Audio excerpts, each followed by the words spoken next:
Good morning. Thank you for joining us. My name is Melissa. I'm the president of the Nashoba Valley Chamber, and today we are joined with the team of Main Street Bank.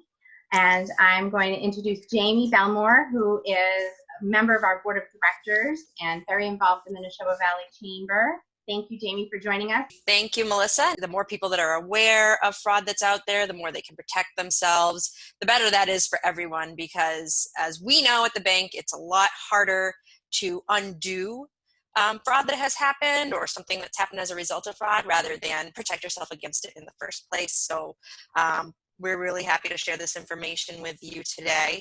I'm going to start by sharing my screen with you all. So just to give you a little rundown of what we're going to talk about today, we're going to touch on email scams and some examples of those that we're seeing currently. Also, something that recently popped up is unemployment insurance fraud scams. That's highly targeted, highly aggressive. We're going to touch base on that a little bit. Some of the text scams that we're seeing, so it's not just email anymore. They're headed for your text messages too.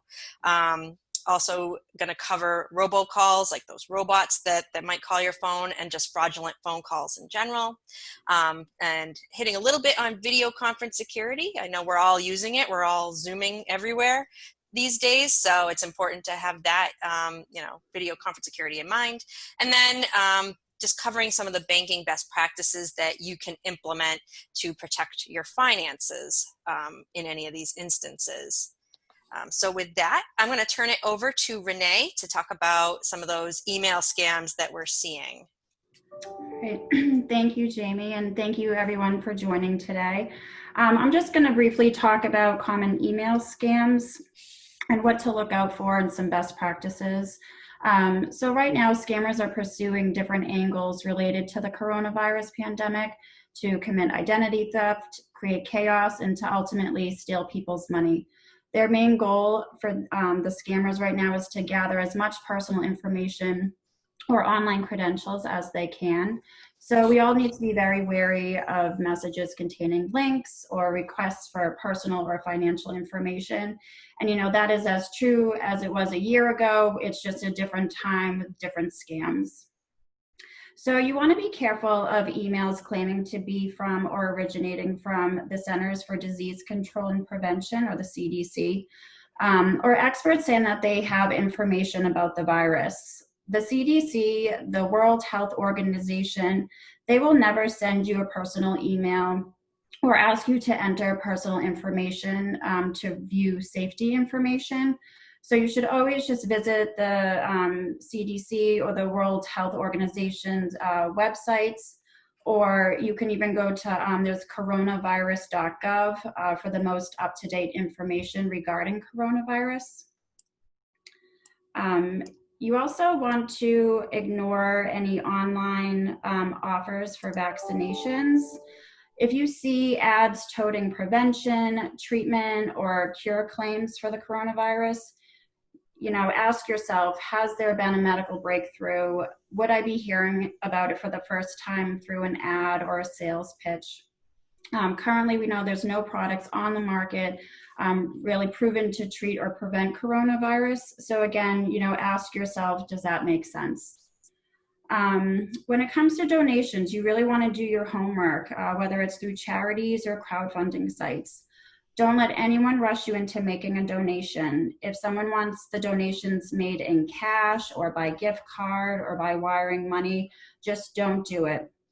Always research that charity before donating, and you can actually search that specific charity with the words complaint review. You can put in rating or scam, and you can actually see what other people have said about this specific charity. Also, a best practice for donating is to pay by credit card or check. This way you can review your monthly bank statement or your credit card statement and just verify that one-time payment, and also to make sure no other fraudulent transactions have occurred. You also want to be alert to investment opportunities. The U.S. Securities and Exchange Commission, or the SEC, is warning people about online promotions, including on social media, claiming that the products or services of publicly traded companies can prevent, detect or cure coronavirus, and that the stock of these companies will dramatically increase in value as a result. You may lose significant amounts of money if you invest in a company that makes these inaccurate or unreliable claims. So once again, do your homework and your research on these companies before you make any sorts of investments. You also want to be aware of emails framed as corporate COVID-19 responses. The U.S. Secret Service alerted law enforcement and banking officials that during the coronavirus outbreak, many companies and organizations sent emails containing COVID-19 updates to their customers about what their status was and how they were responding to the situation. So the scammers started using this email format to their advantage. They'll send emails containing malicious attachments that will allow them to remotely install malware onto the computers. And then this allows them to potentially harvest credentials, install keyloggers, or lock down the system with ransomware. The email attachment is frequently a Microsoft Office or WordPad file. So businesses really need to be aware, as they're the ones mostly being targeted by the scammers that are posing as vendors, members of the supply chain, or other familiar entities that would not seem out of place for that business.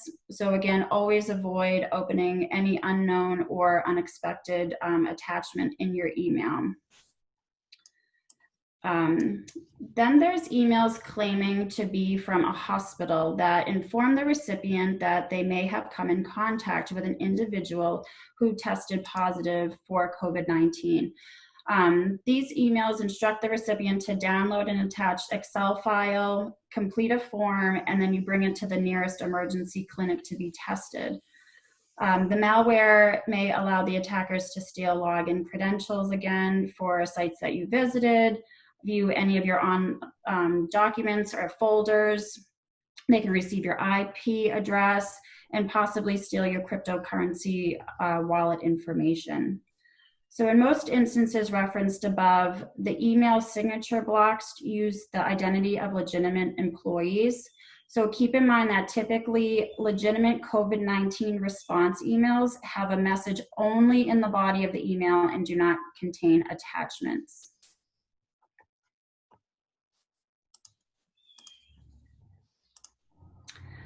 These are some email best practices now and always. Never open an attachment from someone you don't know. If you're not expecting to receive an attachment from that person, don't open it. Always be cautious of clicking on links, even if you know where it came from. You can also use the hover method to see links, where the links truly lead. So without clicking, hold your mouse cursor over the link and then the true address will pop up. If this looks suspicious or completely different than what it should be, do not click on the link. Consider the email address that the message is coming from. If you think it is someone you know, verify by calling that person to see if they truly sent it.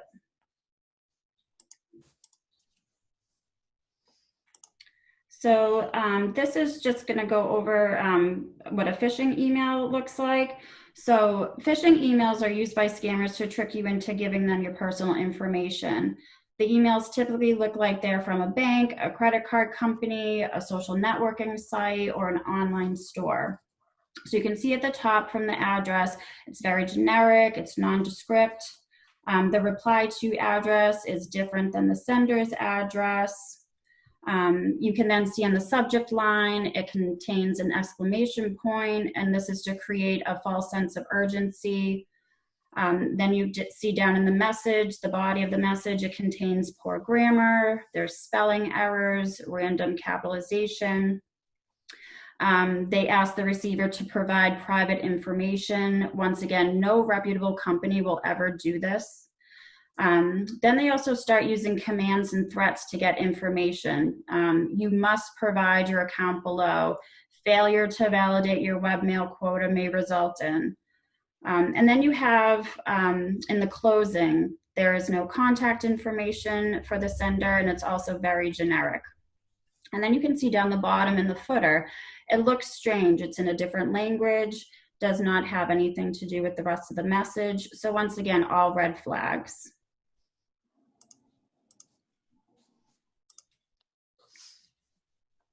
This is just a sample of an email to a customer. So once again, we're looking, does the email contain an attachment?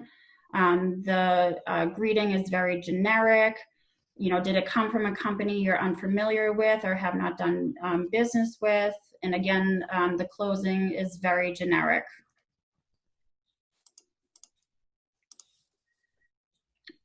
This is a sample of a phishing email for a business. Once again, looking for those email attachments, the generic greeting, once again, coming from that company. Do you know who this business is? You can also see that it has grammatical errors. And then you can see it exhibits a sense of urgency in the closing. So again, it just goes back to asking yourself, does this look correct? Do I know who this business is?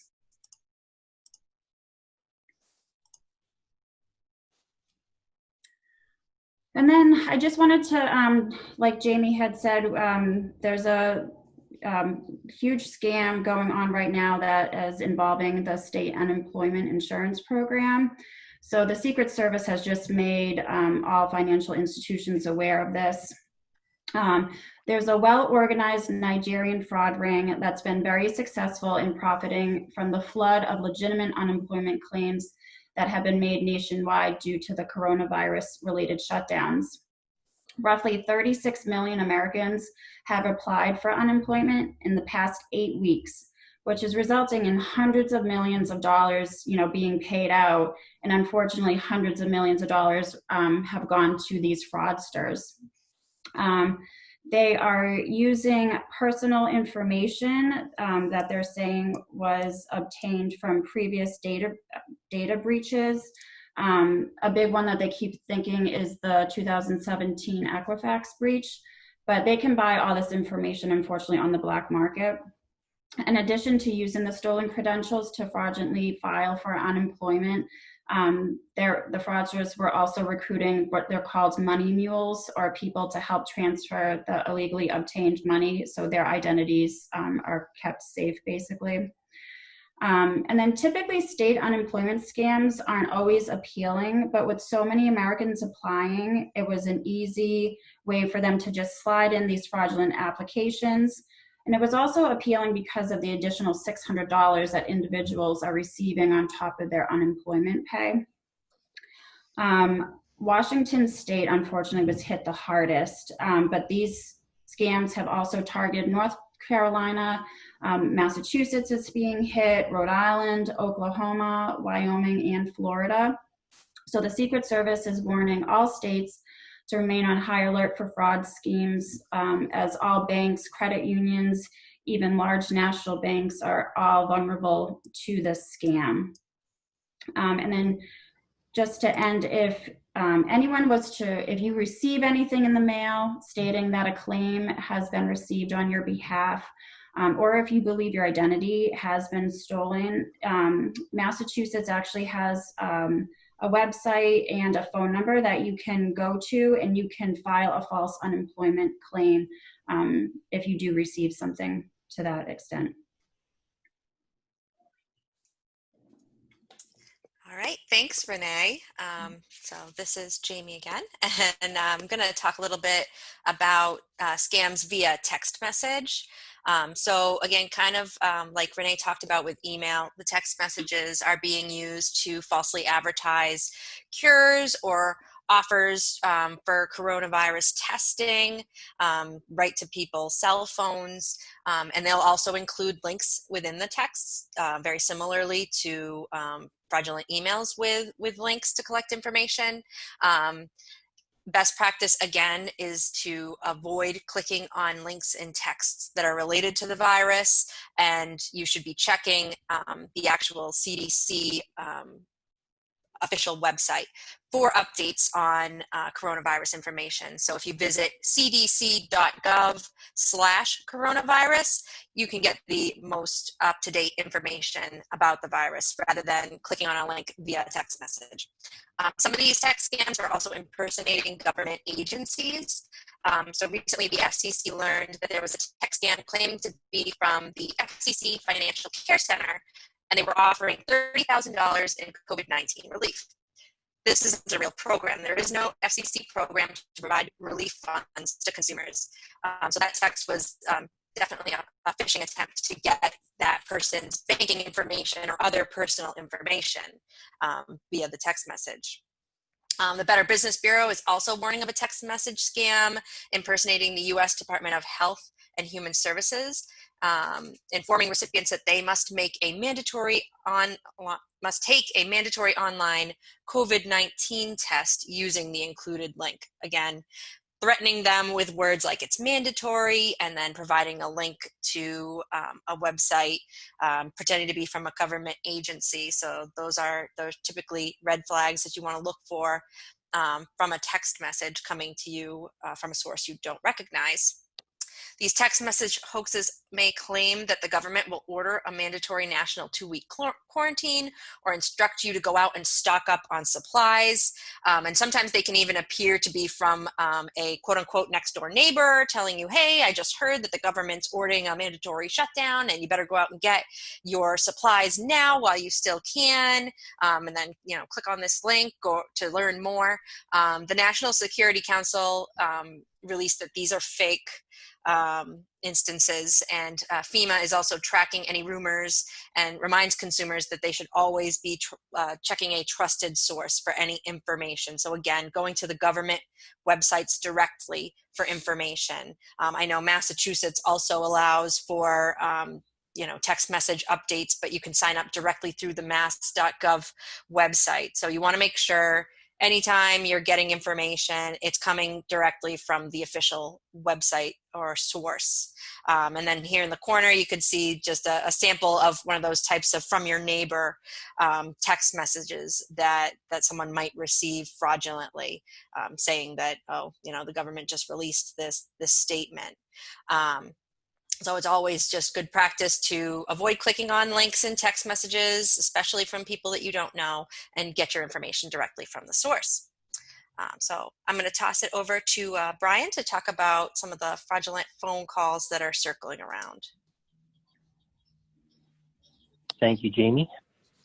And, really my pleasure to be able to talk to you about this. Now, one of the things that we're seeing involves the scammers impersonating the WHO, the World Health Organization, in order to try to steal money or information. The World Health Organization has recently issued a warning about criminals seeking to take advantage of the pandemic to try to steal money or sensitive personal information from consumers and businesses. And it is urging people to be wary of phone calls and text messages that claim to be from the WHO or charity organizations asking for that account information or for money. And one form of this scam has been from businesses or people claiming to be from the WHO offering to register people for conferences or meetings and requiring them to pay upfront registration fees. The WHO never calls to solicit money from individuals or businesses, though, and its policy is to never charge for registration fees or conferences or meetings. They also do not offer prizes or awards, so any calls, texts, or other messages soliciting money or requesting information claiming to be from the WHO should be treated as a likely phishing attempt. The FCC has also received reports of robocalls claiming to offer free virus test kits. This is an effort to collect consumers' personal and health insurance information. One version of the scam targets high-risk individuals, such as those with diabetes, and offering free COVID-19 test kits along with a free diabetic monitor. These offers should be treated as fraudulent attempts to gain information or payment as well. Other robocalls are marketing fake cures and asking for payment to be made over the phone. However, there are no approved cures, no vaccines, no approved home treatments for the coronavirus. And in fact, we've seen arrests already on people who have been trying to fraudulently market those fake cures, including the arrest of an actor in LA seeking investment for such a scheme. So these cures don't exist, so don't fall for them. Opportunists are also making robocalls to offer HVAC duct cleaning as a way to protect your home. and family from the virus, but the research so far is that the HVAC systems and cleaning has no effect on the transmission of the virus. Unfortunately, it's a side effect of the resilience of the virus, but people are trying to take advantage of the lack of understanding about the airborne virus to market HVAC cleaning services as a preventative measure without any proof of the effectiveness of these services. Fraudsters are also preying on financial fears to gain access to more information and your fears tied to the pandemic. The FCC is aware of robocall scams with COVID-19 themed work from home opportunities, student loan repayment plans, and debt consolidation offers. Consumers aren't the only target for these as well. Small businesses are getting scam calls about virus-related funding for loans and online listing verification. In addition, many consumers will receive or have received checks as part of the federal government's response to the coronavirus. And scammers are posing as government agencies to try to take advantage of delays or confusion about receiving those payments. However, no one will call or text to verify personal information or bank account details in order to release the funds for these payments.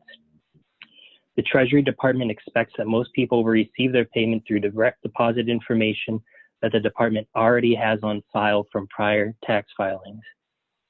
In addition, one thing to watch out for is the IRS and Treasury Department use the official term for the stimulus payments, and anyone claiming to be with the IRS or Treasury Department who refers to the stimulus payments as a stimulus payment, stimulus check should be treated with extreme suspicion. The official term for what we colloquially call the stimulus check is the economic impact payment. And finally, the SBA is not calling businesses to verify personal information to see if an employee payment has been received. The SBA, in fact, does not initiate contact on either 7A or disaster loans or grants. So because a PPP loan is a new type of 7A loan option, the SBA should not be initiating contact to discuss the loan. Treat any calls from someone claiming to be from the SBA looking to talk about a PPP loan as being potentially fraudulent. Now we get to talk about how to avoid text and phone scams. So number one, the cardinal rule is to never discuss or never respond to texts or unknown numbers or anything that appears suspicious. Of course, this can sometimes be difficult as a business, but it's still something that you should be wary of. And sometimes the object of a call or text is just to prove that there's a real human being on the other end. You should also never share your personal and financial information through email, text messages, or over the phone, simply because these methods are not secure. Some agencies might correspond by email, but they should not ask for personal or financial information to be transmitted in such a way. If you also receive an email from an agency regarding a particular loan or application, make sure that the communication has the correct application number or verifying information on it. You should also be suspicious of any calls where the personal information needs to be verified by having you repeat the information based on what's in their records, and that's especially if you do not initiate the call. These are known phishing tactics to get your information. Scammers also rely on people feeling pressured to make quick decisions and to make bad decisions. It's a classic sales tactic, and it works for scammers too. The fear of missing out or the fear of immediate consequences can override people's usual better judgment. So be on the lookout for such tactics and see them as an immediate warning sign. One of the best things you can do for yourself is learning to be comfortable saying no to people. Scammers are also spoofing phone numbers to trick you into answering or responding. So if you're unsure about the source of a call, offer to call them back.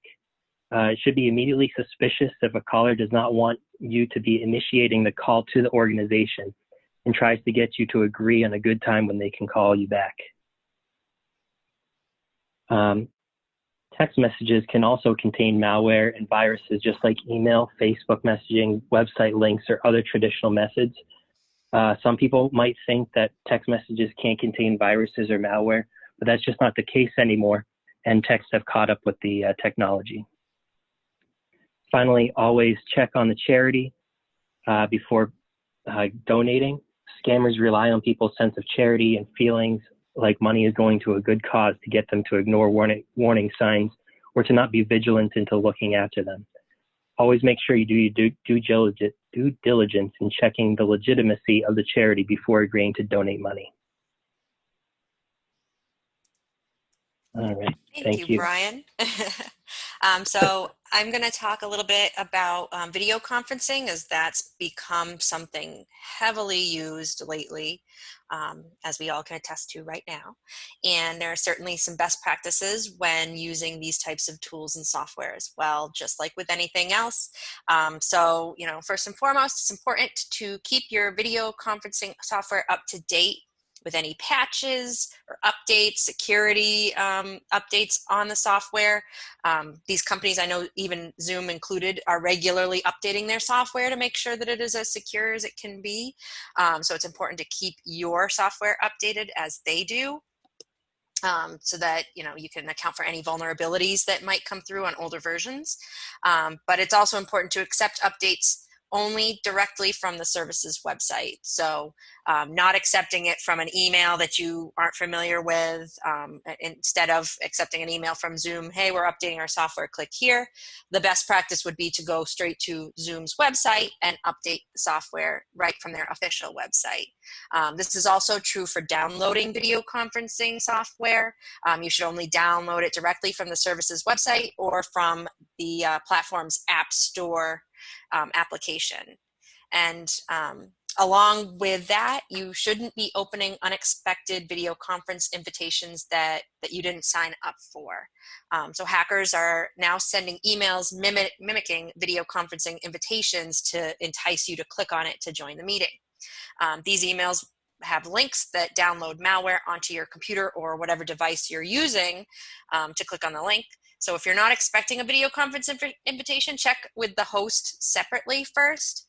If you are the host, make sure that you tell your participants in advance that you'll be sending the link. So something that I've done with people that we've worked with at the bank is sending them an email from my official email, bank email address saying, be on the lookout, I'm going to send you an invitation for this meeting. You should be getting that within the next few minutes or so. And that way they know to expect it, that it's coming from me. You should also be aware of your privacy settings and protecting your privacy. Learn your camera's settings, the audio, the video, and avoid sharing private information via a video conference. So for example, if you do have your desktop set up on your desk and you have paperwork out and maybe you have a bank statement sitting on your desk, it's always important before you hop on a video conference call, clean your desk. Make sure there's no private information showing. Make sure there's no customer information for business purposes. You wouldn't want your customers' information out on your desk as you jump on a video call. Even if it seems like, oh, they can't see that, it's really small. There's so many options for people to use camera enhancing software to zoom in on information that might be on a desk. So the best practice is a clean desk policy whenever you're taking a meeting virtually, in person, what have you, but certainly when you're doing these video conferencing meetings. You should also keep in mind that any conference might be recorded, just like the one today. So it's best to avoid sharing any private information because of that too, because now it's out there indefinitely on the internet. And finally, just some overall best practices for internet and phone use. So regardless of whether we're in the midst of a pandemic or if it's just new normal or regular day-to-day life, these are some best practices that are going to help protect you. So the first is making sure that you change your passwords regularly. I know it can be a hassle, and I know remembering a million passwords isn't the most fun, but you should be changing your passwords for websites every 3 months, just to make sure that if someone ever got a hold of your password, it's constantly changing, and that it's following the guidelines of using a mix of characters, numbers, special characters. One really great way to do a secure password is to do a phrase rather than a word. So actually spelling out a sentence as a password is more secure than using a singular word. Again, we've said it time and time throughout this presentation, but it really is important to verify who is sending you emails before clicking on links or opening attachments. And this is even true for people you might know, because again, these fraudsters can spoof people's emails. They can spoof their name and appear to be coming from somebody that you know, and you don't think twice, and you click on something from them, and suddenly your system is infected with malware. So even if you trust the person that's sending you the message, it is always good practice to call them and verify, did you actually send this to me? And verify prior to clicking on anything in the message. Important to install antivirus protection on your personal and office computers. That's a given. You should always be verifying who is calling you by asking them questions they should know the answers to when it's coming from an organization that should have your information or should be someone that you know. If they're not able to answer those questions, then chances are it's not a legitimate call. And then again, always remember that your bank or other financial institutions are not going to ask you to share your private information when they're calling you. So for example, Main Street Bank isn't going to call you and ask you to verify your social security number or your account number. We have that information, so we're not going to call you with that. So if that happens, then that's not a legitimate phone call. So I'm going to pass this over to Jen to talk about some business banking best practices that you can implement. Jamie, Jen just texted me. She got kicked out of the Zoom and she can't get back in. Oh, no. Oh, no. All right. I can pretend to be Jen.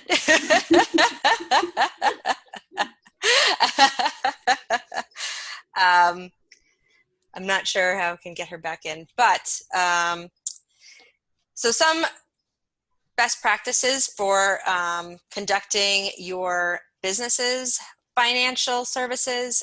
One I know that is something we recommend to all of our business customers is to have a separate computer terminal for any of their business online banking activities, and make sure to keep this terminal separate from your other day-to-day work functions. So really just designated a specific computer for your banking only. That way you know it's not accessing any other foreign websites, emails, anything like that. So that mitigates the risk of fraudsters getting into your financial information. There's also services that businesses can enroll in, business banking services that help block unauthorized debits or withdrawals from coming out of your account, or require approvals before they are allowed to go outside of your account. So those services are something that most banks will offer, and should be something that you should look into to have your business sign up for.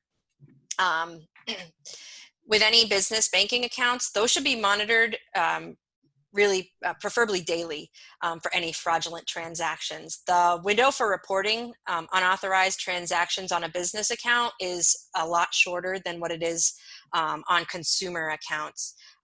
So it's important for businesses to always keep track of their transactions, monitor their accounts, and if anything unauthorized is identified, to notify the bank as soon as possible to be able to rectify that. Also, this applies to both personal and business, but passwords should not ever be shared with anyone, regardless of the situation. When possible, having dual control, which means having two different people set up for two different roles, or they both need to be together to conduct a certain transaction, so that no one person can allow something to go through, is also a good tactic to help mitigate risk.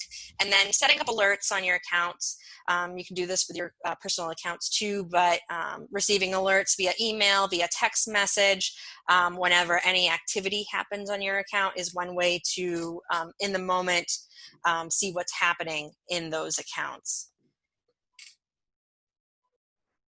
And then I will give the reins back to Brian to wrap this up and see if I can get Jen back in. Thank you, Jamie. All right, so what you should know when reporting fraud. Now, there are specific time frames in which you're required to report the lost or stolen cards or account information to your financial institution. And failing to notify the financial institution can actually lead to liability for the loss being placed back on you. So you'd be responsible for the full amount. So it's important that you immediately notify your financial institution when you notice that a card or account information has been lost or stolen. But with that being said, there are different periods for businesses versus consumers. So consumers have the benefit of having consumer protections such as the Electronic Funds Transfer Act, which protects them from certain fraud as long as they report it within specific time frames. Unfortunately for businesses, those protections don't apply for them. So it's really important that businesses stay vigilant and are constantly monitoring their own financial information. So we recommend that you check accounts and credit card statements at least monthly.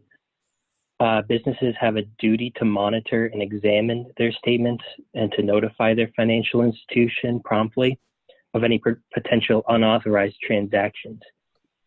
And this applies whether or not the business owner is the one handling the money or if there's someone else that has been trusted with the task in the organization.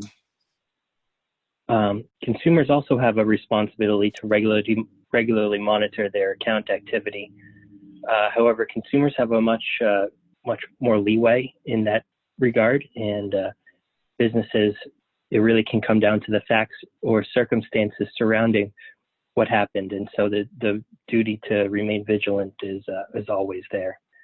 And so two ways that we recommend is that you always sign up for online and mobile banking to monitor your transactions regularly, and to set up your account and debit card alerts to email you or send text messages when certain activity occurs, as Jamie had mentioned. There are a couple of ways that you can places you can report fraud as well that have, if you think anything has happened to you. Identity theft and consumer fraud can be reported to the Federal Trade Commission. And SBA fraud, anything related to the SBA, can be reported to the Office of Inspector General for the SBA. Anything related to IRS or Treasury stimulus checks or economic impact payments can be reported to the Treasury Inspector General for Tax Administration. Of course, there's always state and local government if that's necessary, but I wouldn't rely on them so much. They're usually very busy with that. And but the most important one to report to is, of course, your financial institution. Always work with your financial institution if you feel that you're a suspect or have been a victim of fraud. So with that, Jamie, I'm going to send it back to you. Thank you, Brian. So at this point, we'd like to open it up to any questions that anyone has about what we talked about today, or other banking solutions that might help mitigate some of the risks. So I will let you guys send in your questions. Great. Lillian had a question. Lillian, do you want to ask your question, or do you want me to read off your question? I will ask it. Thank you. Brian mentioned that we shouldn't share personal or financial information via email or text. This I'm quite aware of. But the telephone surprises me. And can you enlighten us as to why the phone is insecure? And also, is a fax insecure? So the phone is insecure if you are unsure about who is on the other end. You can't always know if someone's on the other end, and scammers have gotten a lot better with with contacting you by phone and acting as customer service representatives or representatives in order to verify information. And sometimes they combine this with emails as well. They might email you with information that says that your account has been locked and that you need to contact service rep to unlock the account. They'll follow it up with a call, and they'll ask you personal information to unlock the account. But if you don't know who is on the other end of that line, you might have just given the information to a potential scammer or hacker. How about fax? I think the fax goes the same way, as long as you are sure about the source of where you're sending the fax and who you received it from. I think that should be okay. It's not that the line itself gets tapped or anything like that. It's that you need to make sure that you know who is on the receiving end of that information. So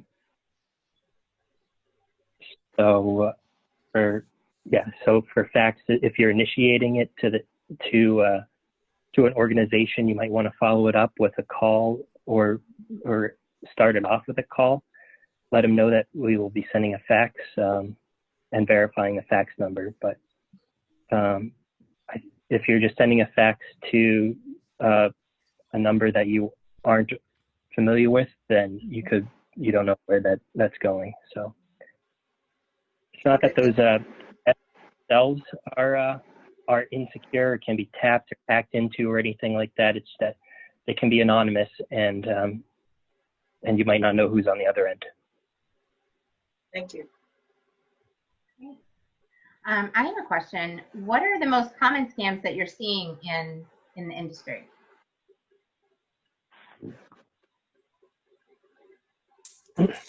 Jen, do you want to take that one on the business side?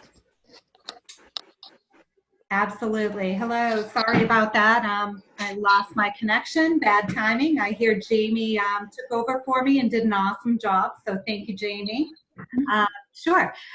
Most recently, we're seeing a couple different versions. So we're seeing check fraud, and we're also seeing a rise in electronic fraud. So check fraud and electronic fraud, just yesterday alone, I received 3 phone calls from commercial customers looking to implement some of the services because they've either fallen victim to this or they've heard about some scams that are currently going on and they're looking to utilize some of the services to prevent that. Yeah, so check fraud, definitely. People are desperate right now, so desperate times, desperate measures. They are taking checks, they're altering them, they're, making whether it be the payee, changing the dollar amount, that, and then the electronic fraud as far as people, what happens with businesses, monitor your accounts closely on a daily basis because you don't fall under the same regulations as the consumers do. And I'm not sure how far Jamie got into that, but consumers have up to 60 days to dispute an unauthorized transactions, where businesses, depending on how that transaction was initiated, can have as little as 24 to 48 hours to dispute any type of transaction fraud. So really it's looking at your statements daily, making sure that the transactions look right, and also being reactive and implementing some fraud prevention tools. Check positive pay will help avoid some of the check fraud, and ACH positive pay, or it's also referred to as debit blocks and filters. That's a great tool that you can implement to cut down on some of the electronic fraud. Okay, thank you. You're welcome. May I ask what types of, I do bank with Main Street Bank, and what types of, you say 24 to 48 hours, depending on the type of transaction, which types of transactions are subject to this 24-hour window? Perfect. So that's a great question, Lillian, and it's nice to meet you. I know I've done some business with you via email. Yes, thank you. You're welcome. So what it is it's companies doing electronic transfers. So in the consumer world, if you and I go online and we order something, or even if it's a fraudulent transaction that we didn't order, that transaction comes through the rails as a web transaction. So that entitles the consumers up to 60 days to go ahead and dispute that transaction. In the commercial world, if it's transmitted, so it's the way it's initiated. If it's initiated as a CCD payment or a PPD payment, so meaning a commercial transaction, commercial has 24 hours. So it's depending on how the person initiating that transaction does it. If they do it online over the web and it's transmitted as a web transaction through the NACHA rails, it's 60 days. If it's done as a corporate transaction through the NACHA rails, it's 24 hours.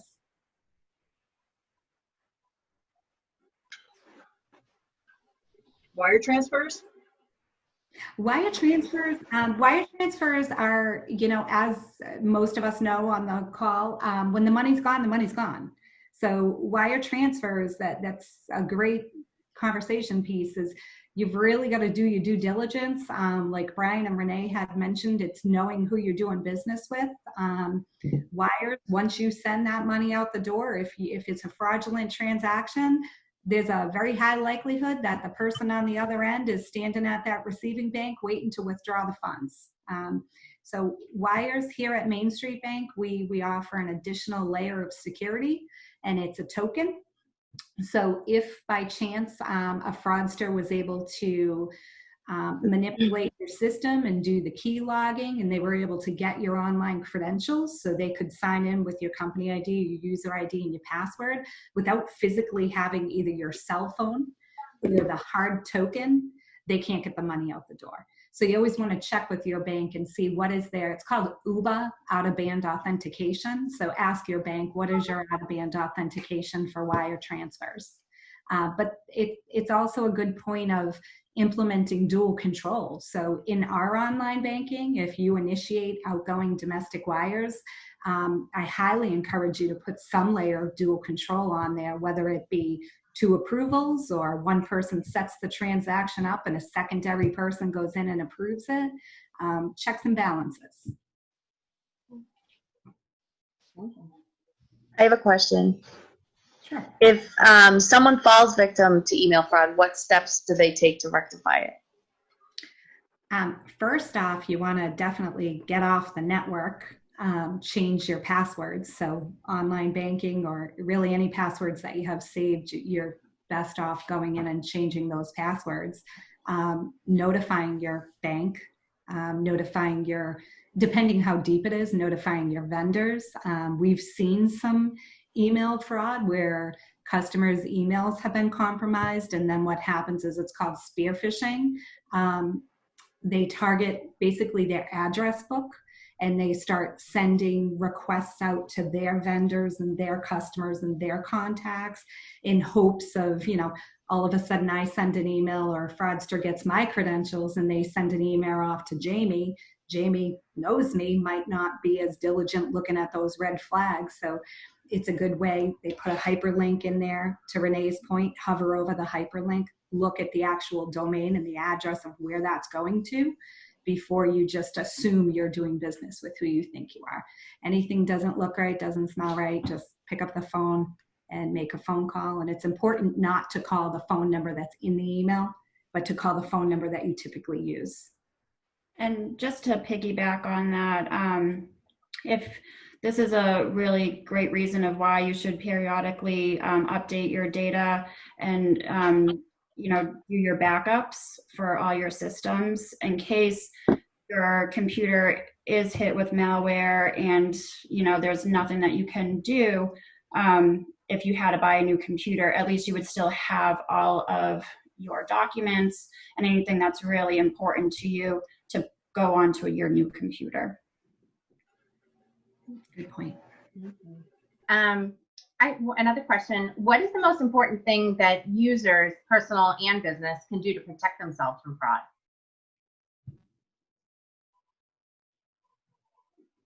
So a few different things from the business, you know, to mitigate some of the risk is never share your password. The online banking systems, whether it's Main Street Bank or another bank, sophisticated enough that you should be able to support multiple users. So if you have a bookkeeper, set that bookkeeper up with their own credentials. Don't share the passwords there. It's really just knowing, who you're doing business with, verifying the requests that are coming in. Great. Constantly be sharing as well. And piggybacking on the no sharing your password, it's also often a violation of your terms and an agreement with the bank to be sharing your password. So in addition to opening yourself up to fraud, you're also violating the terms and conditions of your account opening with the bank. Mm-hmm. And just to add one more thing, thank you, Brian. Not sure if Jamie had mentioned this in the commercial world. This is something I typically recommend to all businesses is, computers aren't that much money anymore. So if you can afford to have a separate computer that you designate just for banking, that does not access email and does not access web browsing, you're going to cut down the risk tremendously, because the two most common ways for fraudsters to get into your account is either by sending an email with an attachment that has malware, or by clicking a link that you shouldn't be clicking on. So just separating that PC, one standalone PC for your online banking, for your check scanning, for your wire transfers, that'll be a huge help. That's a great one. Thank you. Does anybody else have any questions? Is it possible for us to get a copy of this slide deck? Absolutely. Yes. Yeah, we can definitely share that. And I know that this is being recorded as well, so it can be reviewed in its entirety. Absolutely. Great.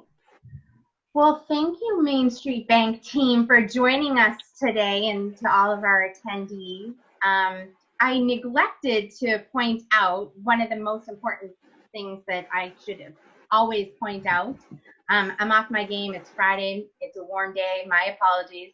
But Main Street Bank also is our premier sponsor, and they've been our premier sponsor forever. And so we have had really a great relationship with everybody from Main Street. We do have our accounts through Main Street. I've actually a little bit more information than people might want to know, but before working at the chamber, I was in banking, and I did not have my accounts at the bank that I worked at. I had them at Main Street. Not to say that we don't have some really great other, financial institutions in our area, but Main Street really all right, we should have everybody take a sip every time Melissa says the word Main Street. But I do love Main Street. So thank you very much. Anything else new and exciting happening at Main Street that you want to let us know about, Jamie? New and exciting. Well, first off, thank you, Melissa, for that great commercial. I can't add anything else other than we just love being chamber members. Everybody that we've worked with, likewise, it's just a great chamber.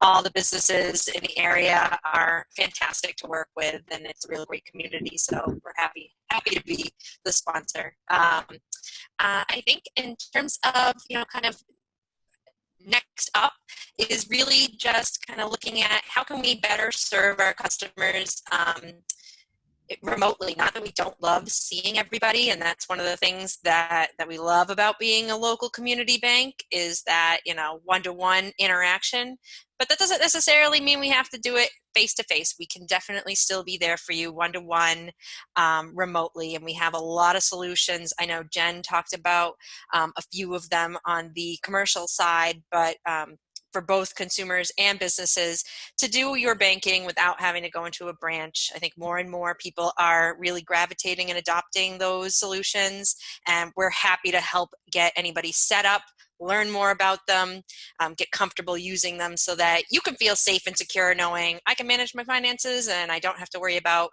exposing myself in this current environment. Yeah, I've myself started using, we've always been using the online banking to balance our accounts and whatnot, but I finally started using the online bill pay for the chamber. I've used it for my personal account forever, but now that I've not been going into the office as much, obviously I still have to pay some bills, so we have been using it. There are some great tools out there, so thank you so much for all that you guys do for us. Thank you again, Main Street Bank team. We have Jamie, Jen, Renee, and Brian. Great information. I appreciate your sharing it with us.